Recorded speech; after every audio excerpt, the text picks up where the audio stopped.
Sejam bem-vindas, sejam bem-vindos a mais um episódio do Pode Falar Saúde da Mulher.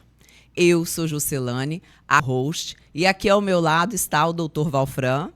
O host, sou médico ginecologista.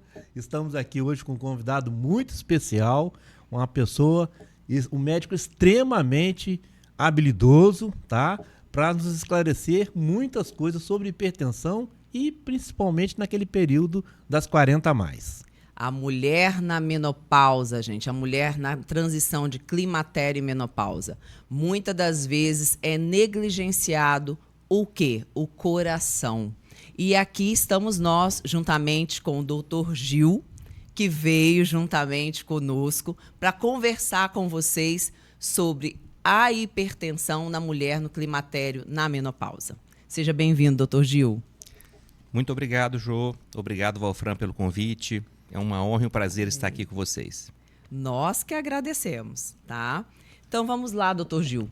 Vamos para um bate-papo, né? Isso aqui não é nada de pergunta e resposta. É um bate-papo onde a gente vai esclarecer muito sobre a hipertensão, que a gente vê diariamente isso acontecendo na clínica. Mulheres que chegam à nossa clínica, tá? No que nós vamos aferir a pressão e está com descontrole até grande. Essa semana mesmo, uma estava com 17/10 e sem sentir nada e falou que não sentia absolutamente nada, silenciosa. Isso pode ocorrer? Então, esse é o grande desafio da hipertensão arterial, porque na imensa maioria das vezes ela é uma doença absolutamente assintomática. Então temos milhões de pessoas andando pela rua sem sentir absolutamente nada e com níveis de pressão muito elevados. A hipertensão, como uma doença crônica, degenerativa, ela tende a se agravar com a idade. E no caso das mulheres, ainda mais na menopausa. Sim. Então, por isso, a importância de aferir, de estar medindo a pressão sempre na consulta médica. Então, a mulher vai no ginecologista, não é porque é ginecologista que não vai medir a pressão, né? Então, tem que verificar a pressão e se identificar alguma coisa de anormal, ou tratar ou encaminhar para uma avaliação especializada. Mas existe um mito de que pressão alta dá dor de cabeça. Isso é um mito, isso é uma verdade. Sim, é o que eu mais ouço. Mas eu não estou sentindo dor na nuca, eu não estou sentindo dor de cabeça. Essa é uma verdade que não existe, né? Assim, o que acontece às vezes é que a dor de cabeça faz a pressão subir e não a pressão alta que causa a dor de cabeça. Eu costumo dizer, se pressão alta desse dor de cabeça, todo dia que você fosse na academia malhar lá ou fazer sua esteira, você ia ter dor de cabeça. Sim. Porque nesse momento a nossa pressão sobe de maneira fisiológica e normal.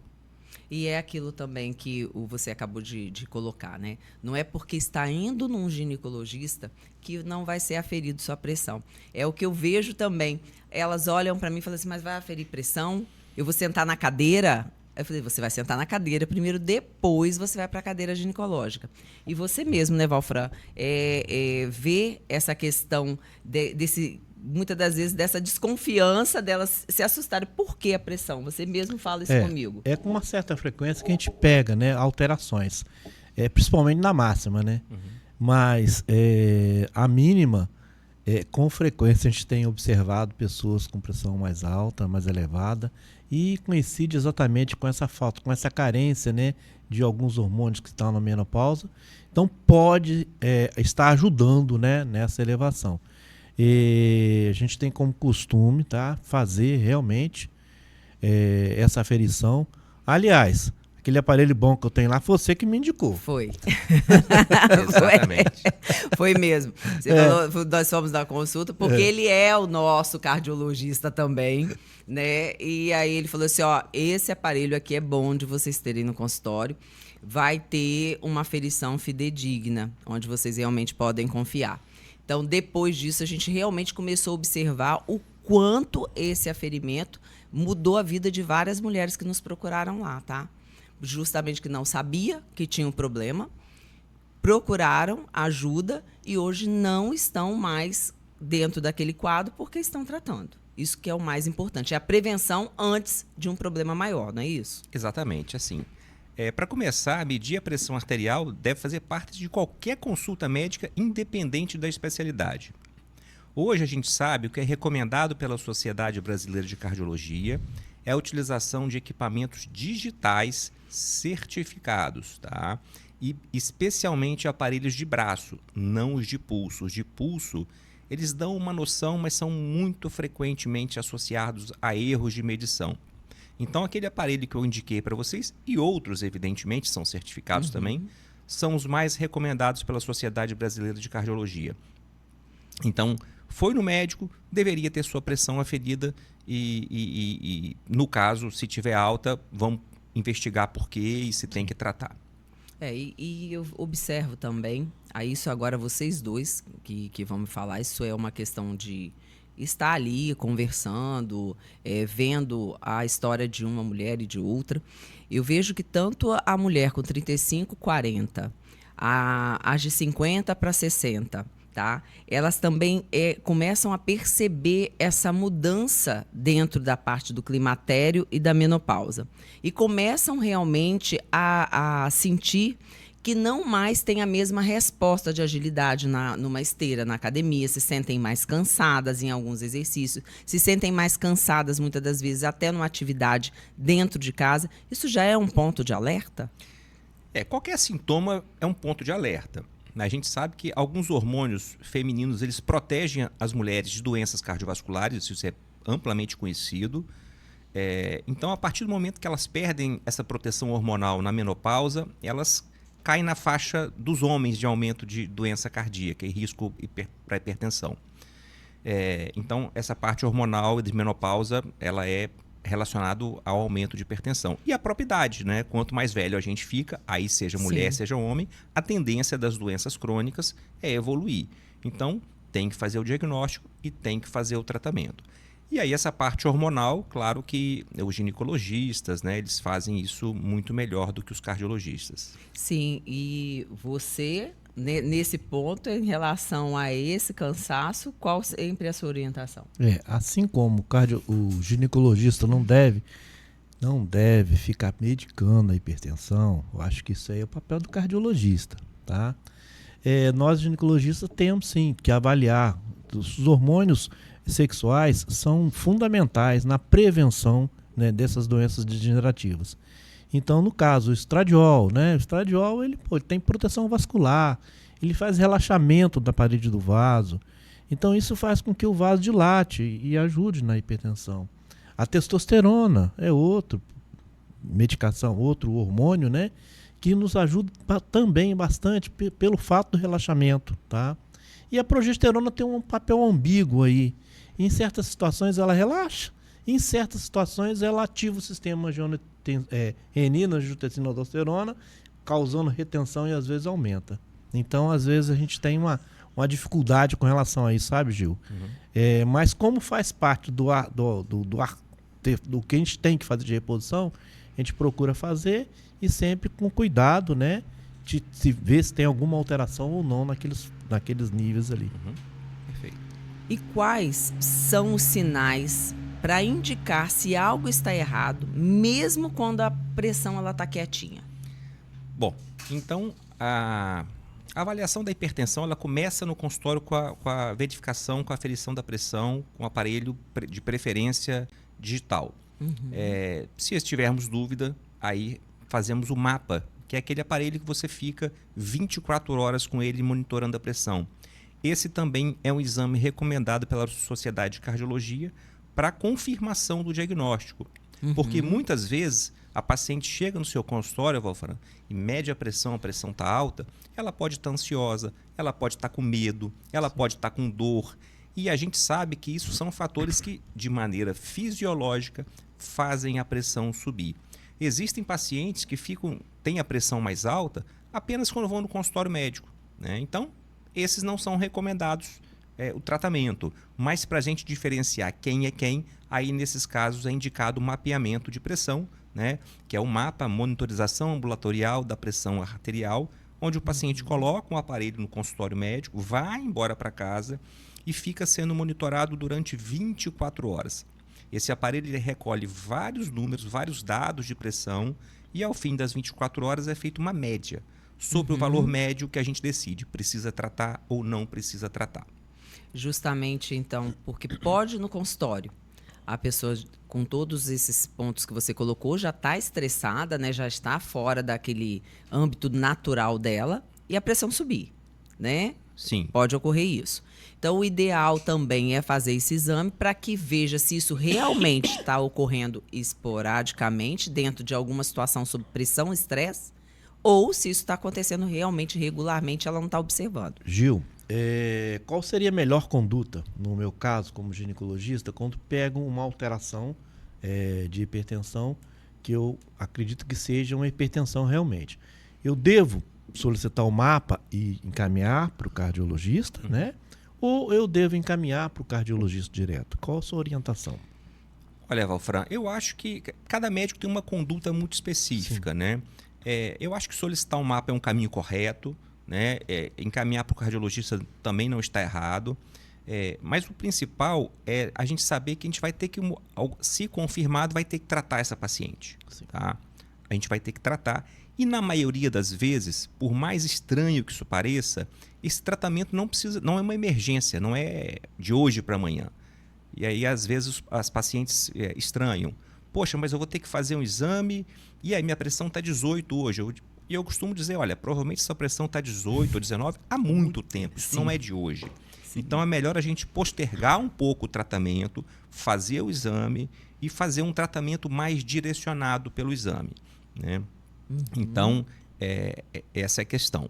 Outra coisa importante, Valfran, que eu sempre digo, que algumas situações fisiologicamente fazem a pressão subir, e isso não é hipertensão arterial. Tá? Então, se a pessoa for assaltada na rua, for medir a pressão, vai estar alta. E as pessoas às vezes não entendem isso. E eu explico, olha, a pressão estar alta não significa hipertensão, assim como a sua glicose está alta, não significa que você é diabético. Eu posso ter comido um doce, um bolo, medir a glicose está alta de maneira fisiológica. Né? Então, isso que eu explico. Então, a gente tem que ter um pouco de critério na hora de definir. Quem é hipertenso precisa tratar. Quem não é hipertenso e a pressão subiu por estresse, ansiedade, aborrecimento, não precisa de tratar. E aí vem mais uma coisa que eu sempre digo. Hipertensão, assim como diabetes, são doenças crônicas e normalmente incuráveis.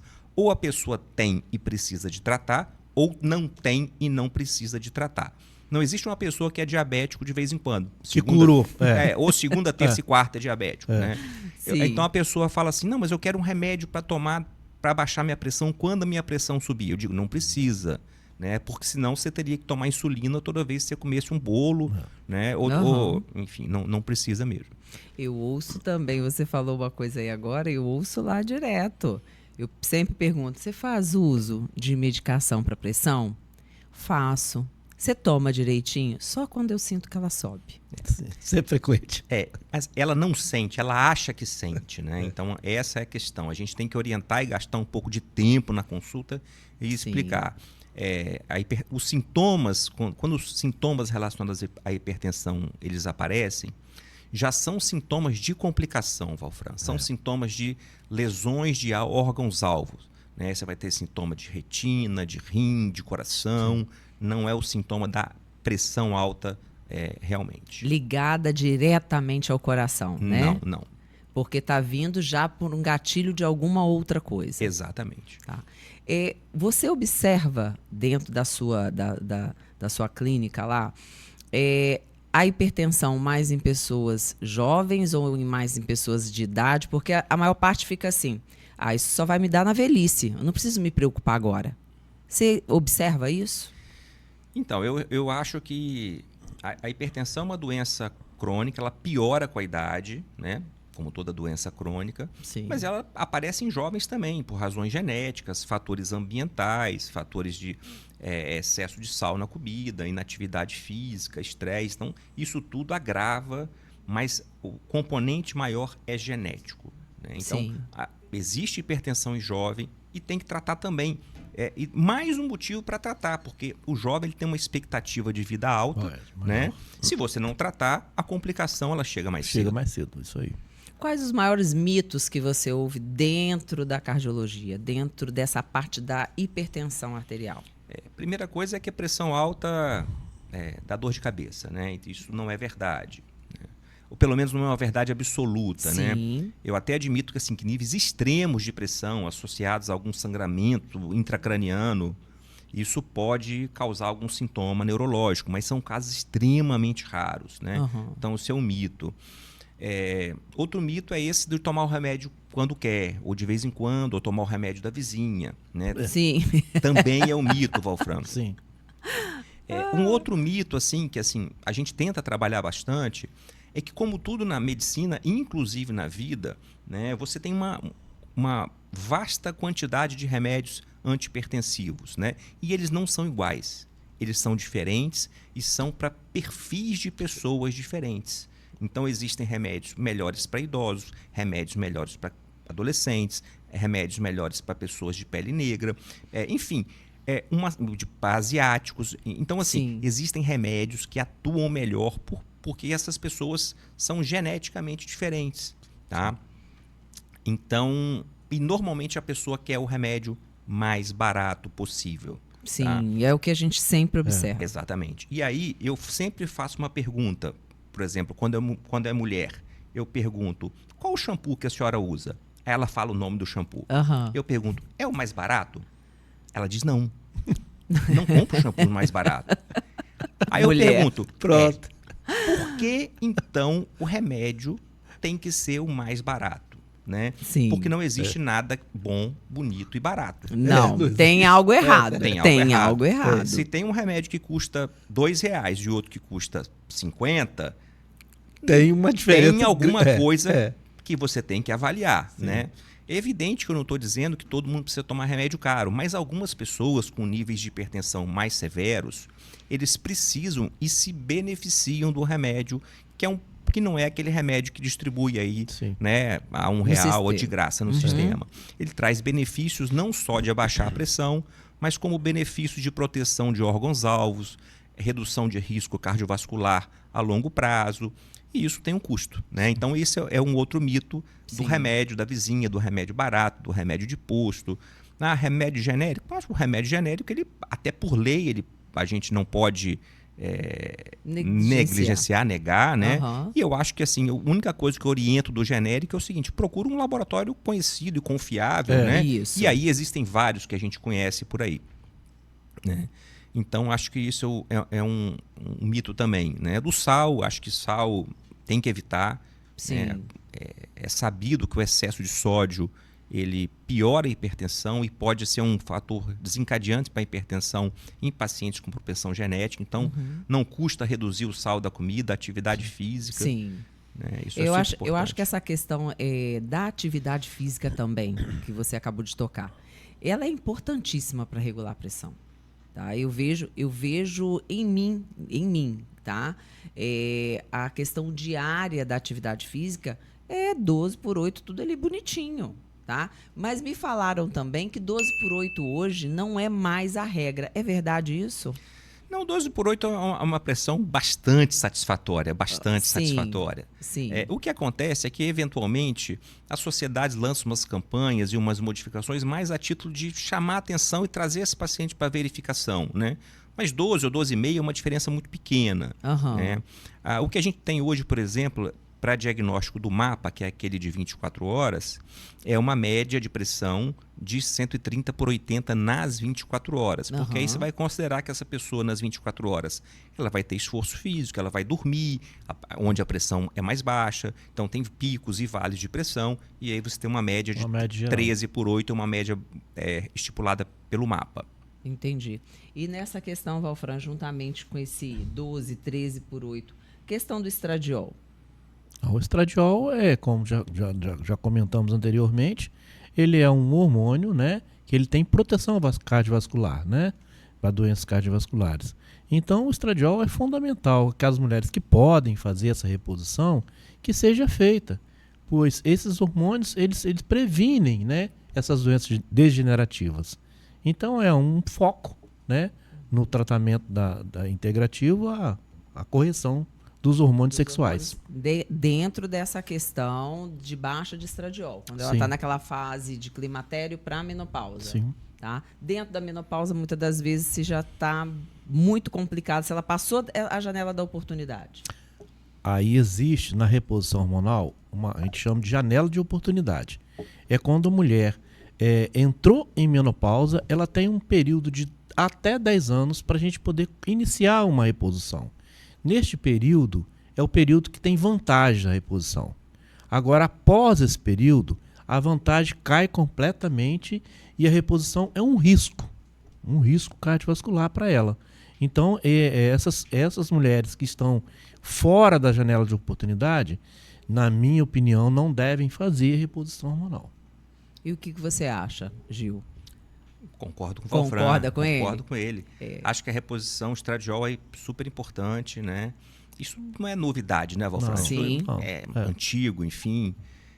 Eu acho que realmente todo mundo tem indicação, né? Então, assim, tem que avaliar a indicação, os possíveis efeitos colaterais, né? Assim, ver as pessoas elegíveis para o tratamento, né? Enfim, é isso aí. Mas, enfim, eu acho que isso faz parte do tratamento da pressão e da saúde como um todo, tá, Valfran? Sim. Porque eu acho que não há como se dissociar o tratamento da hipertensão como da saúde como um todo, né?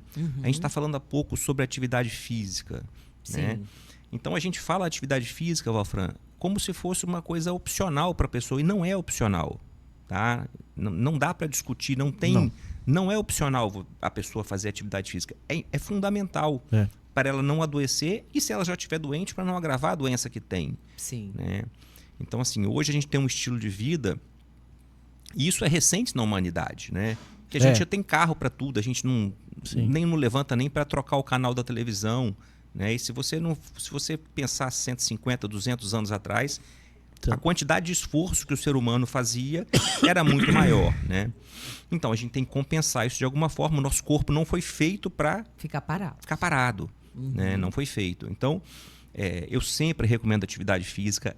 Claro que depois de uma avaliação médica, sempre acompanhado por um profissional de educação física. Quer dizer, não vai sair daí correndo pela rua ou pegando peso ou entrando, né, em qualquer atividade física por conta própria. Então, eu acho que essa questão da hipertensão ela está muito relacionada ao estilo de vida como um todo. Né? Sim, então, alimentação, exercício físico. Saúde mental. Saúde mental é um contexto geral. Exatamente. Tá? Eu falo que são pilares, né? Tudo na vida é pilares. Se você for analisar, uma coisa ela tem que se conectar à outra.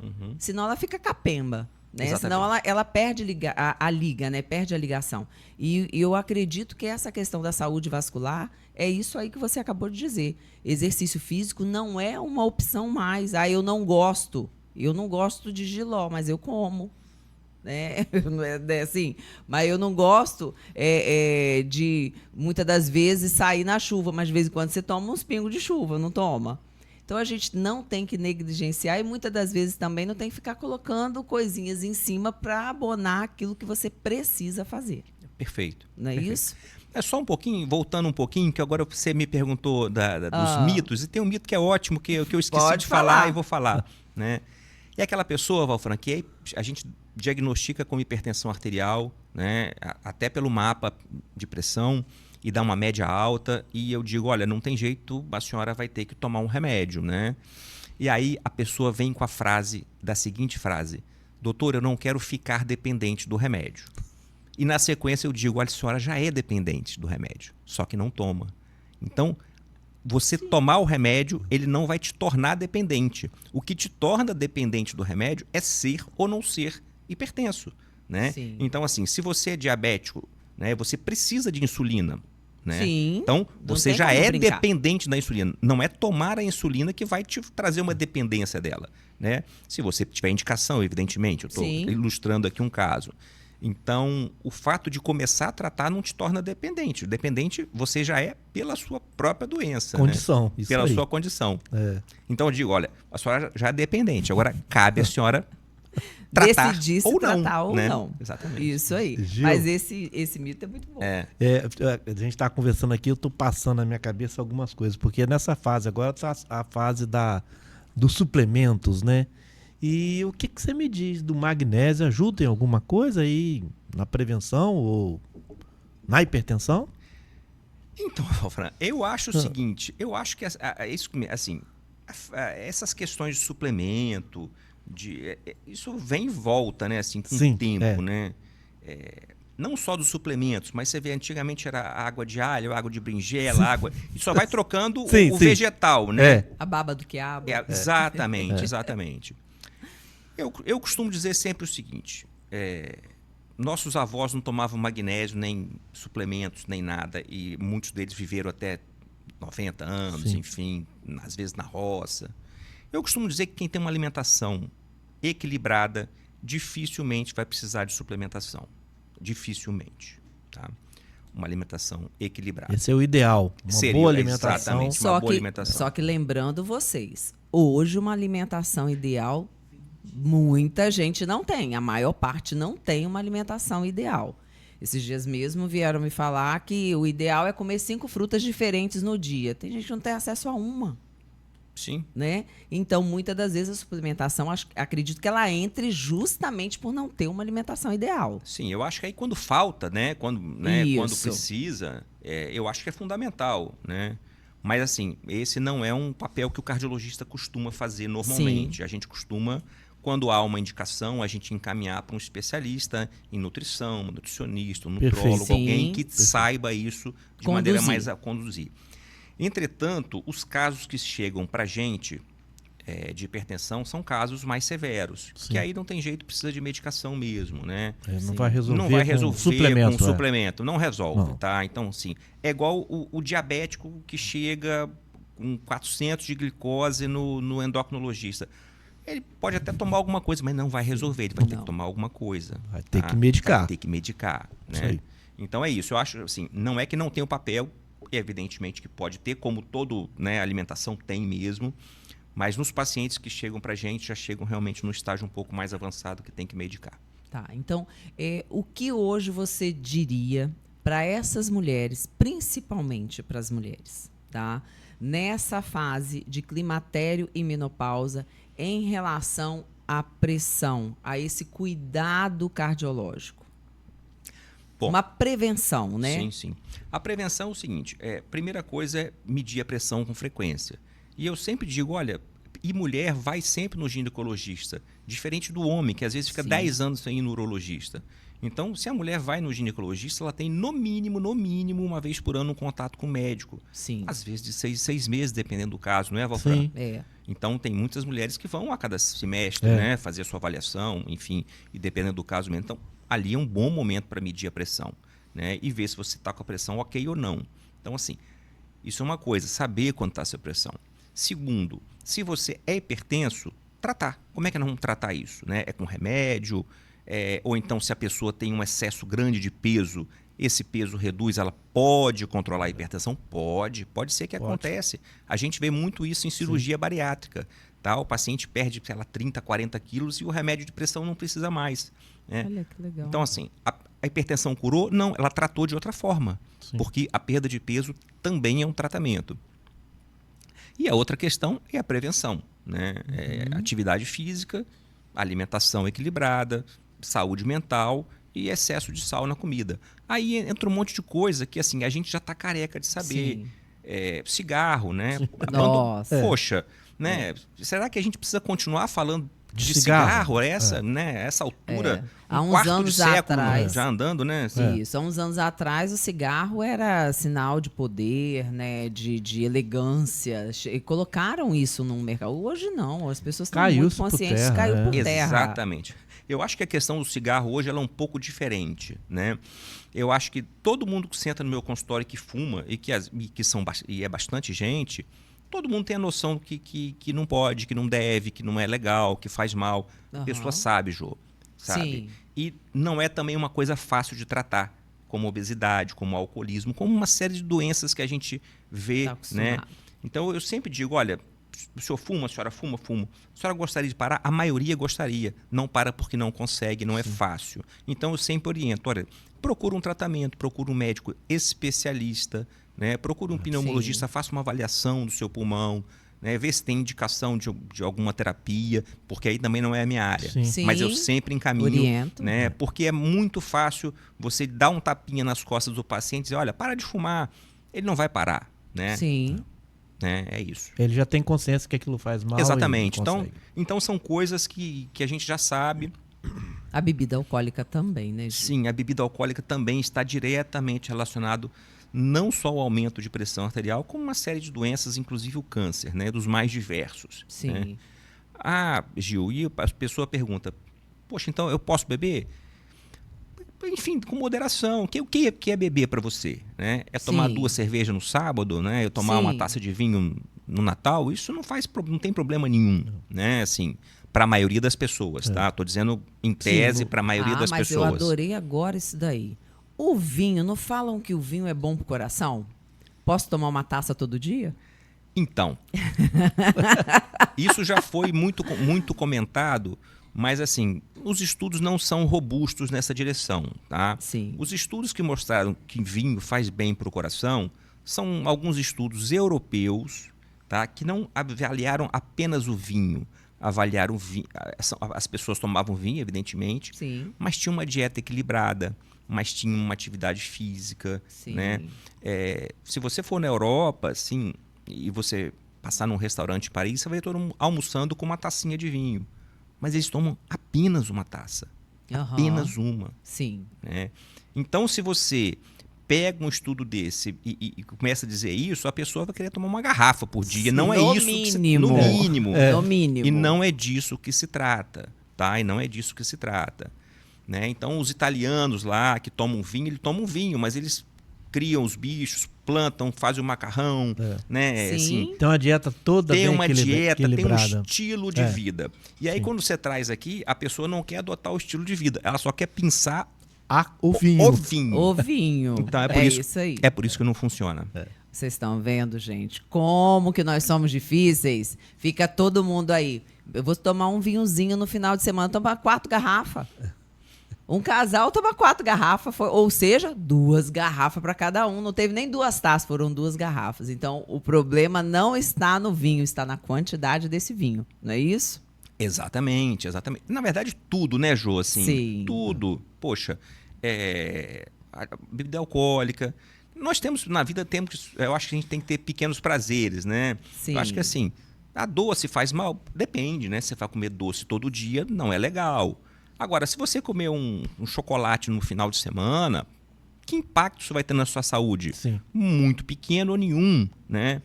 E isso, às vezes, um jantar, um vinho, está ligado até à questão social, à saúde emocional. Sim. Né? Então, essas coisas, né? Colesterol, mesma coisa. Doutor, não posso comer um churrasco? Você vai comer todo dia? No almoço, no jantar? Não. Então, a cada 15 Aproveite. dias.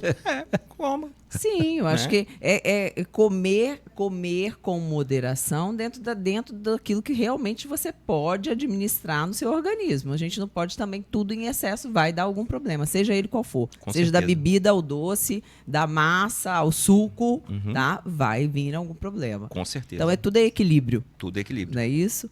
Gil, agradeço imensamente a sua vinda aqui no Pode Falar Saúde da Mulher, tá?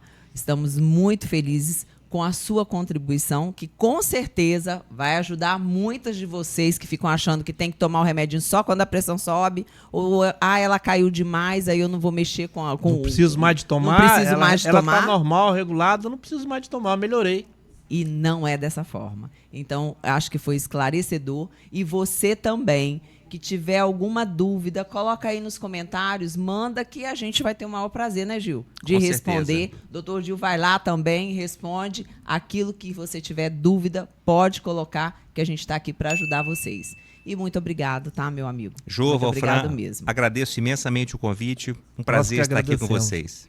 E vocês façam o que tem que fazer, ou seja, cuidado com a bebida, tomar as medicações dentro daquilo que se é realmente receitado e venham conosco no Pode Falar Saúde da Mulher, que nós temos cada dia um novo convidado trazendo informações de qualidade para vocês. Um grande abraço e aguardo vocês.